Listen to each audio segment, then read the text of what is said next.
Ketahuilah wahai para saudara bahwa haji ke Baitullah adalah ketentuan yang wajib dan berlaku atas setiap muslim yang mampu sekali seumur hidup.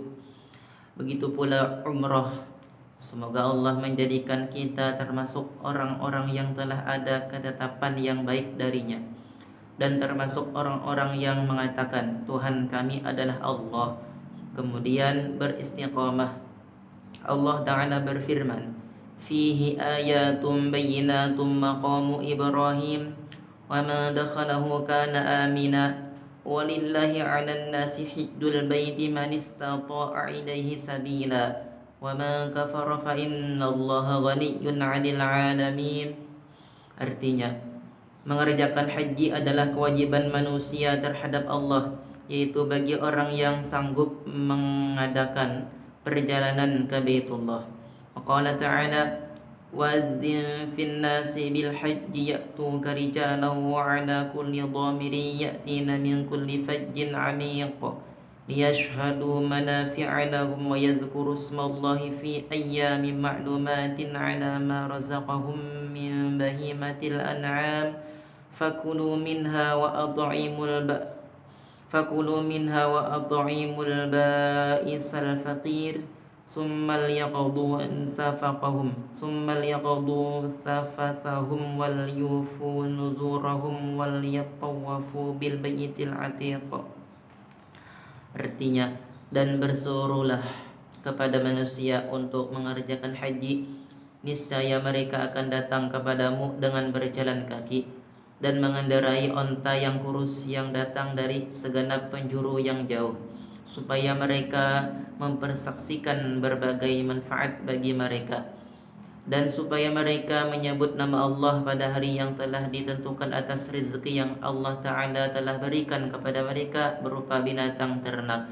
Maka makanlah sebagian daripadanya, dan sebagian lagi berikanlah untuk dimakan orang-orang yang fakir lagi miskin. Kemudian hendaklah mereka menghilangkan kotoran-kotoran yang ada pada badan mereka, dan hendaklah mereka menyempurnakan nazar-nazar mereka, dan hendaklah mereka melakukan tawaf sekeliling rumah yang tua itu, yaitu Baitullah.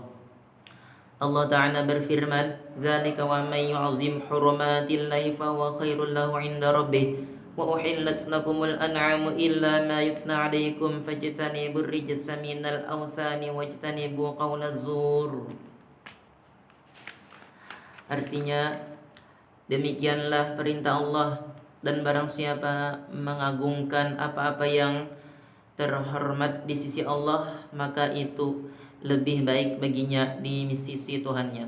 Rasulullah sallallahu alaihi wasallam bersabda, Buniyal Islamu ala khamsin, syahadatu an la ilaha illallah wa anna Muhammadar Rasulullah wa iqamus shalah wa ita'uz zakah wa hajjul bait wa shaum Ramadan.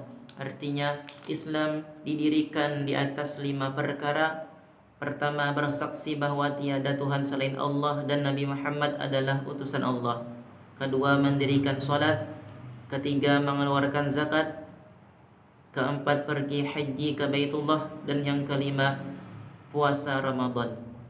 Dan Rasulullah SAW bersabda, Man malaka zadan wa rahilatan summa lam yahujja fala alaihi ayyamuta insya'a yahudiyan wa insya'a nasraniyan.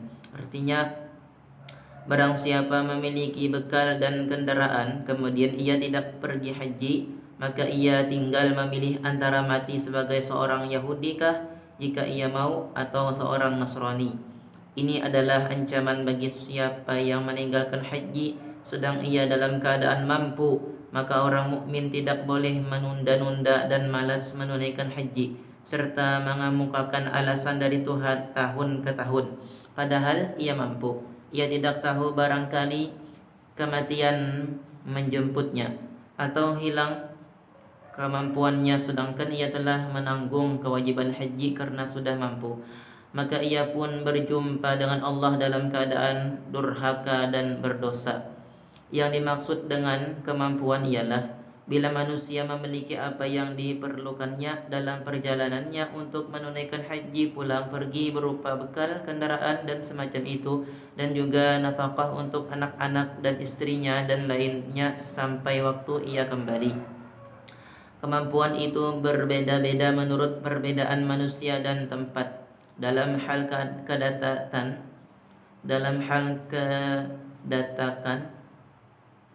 dan kejauhan, dalam hal kedekatan dan kejauhan, barang siapa memaksakan naik haji karena rindu kepada Baitullah dan karena sangat ingin menegakkan agama ini, sedang ia tidak mampu dari berpergi hajalan, maka imannya lebih sempurna dan pahalanya lebih besar dan lebih banyak.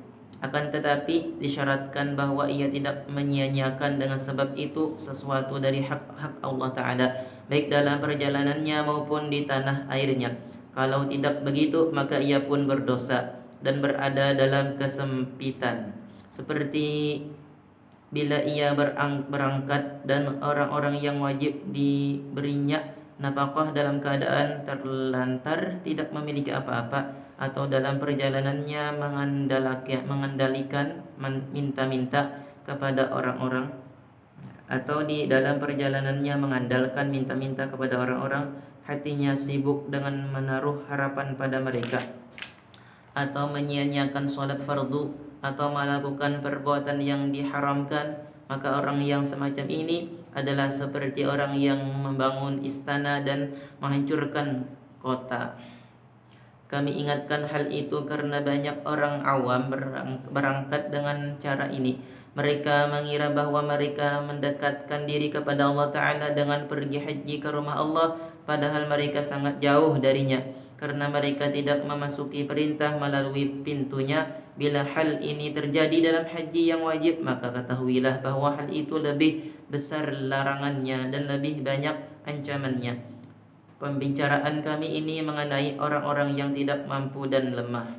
Adapun orang yang kuat dan mampu, maka kami telah menyebutkan bahwa ia sangat dan dianjurkan untuk segera menunaikan ibadah haji. Kemudian sesudah itu barulah ia dianjurkan untuk menunaikan haji tatawwu', haji sunnah.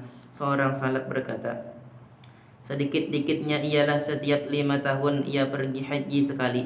Telah sampai pada kami dari Allah Ta'ala bahwa dia berkata, sesungguhnya seorang hamba yang aku sihatkan tubuhnya dan aku lapangkan rezekinya, namun sudah lewat 5 tahun sedang ia tidak datang kepadaku, maka ia pun mendapat pahalaku.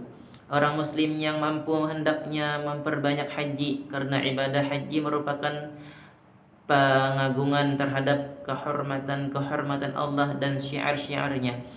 Sedangkan pengagungan itu menunjukkan ketakwaan hati, dan karena di dalamnya terdapat keutamaan besar yang diriwayatkan oleh khabar-khabar. Nabi SAW bersabda, jihad yang paling utama adalah haji. Dan Nabi SAW bersabda, sesungguhnya ibadah haji menghapus dosa-dosa yang sebelumnya. Dan lagi Nabi SAW bersabda, barang siapa pergi haji sedang ia tidak berkata keji dan tidak berbuat kefasikan, maka ia pun keluar dari dosa-dosanya seperti pada hari ketika ia dilahirkan oleh ibunya. Nabi SAW bersabda, al-umratu idal umrati kaffaratun lima bainahuma wal hajjul mabruru laisa lahu jazaa'un illal jannah. Artinya, umrah hingga umrah yang lain adalah menghapus dosa-dosa di antara keduanya, sedangkan haji mabrur tidak mendapat balasan selain syurga.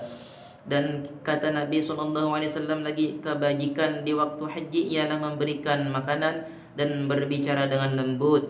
Nabi SAW bersabda, al-hujjaju wal-ummaru wafdullah in sa'alu u'tu wa in da'u ujibu wa in anfaqu ukhlifa lahum. Artinya, orang-orang haji dan orang-orang yang menunaikan umrah adalah tamu Allah. Jika mereka meminta sesuatu, maka mereka diberi. Jika mereka berdoa, maka doa mereka dikabulkan. Dan jika mereka mengeluarkan nafkah, maka Allah akan mengganti nafkah mereka.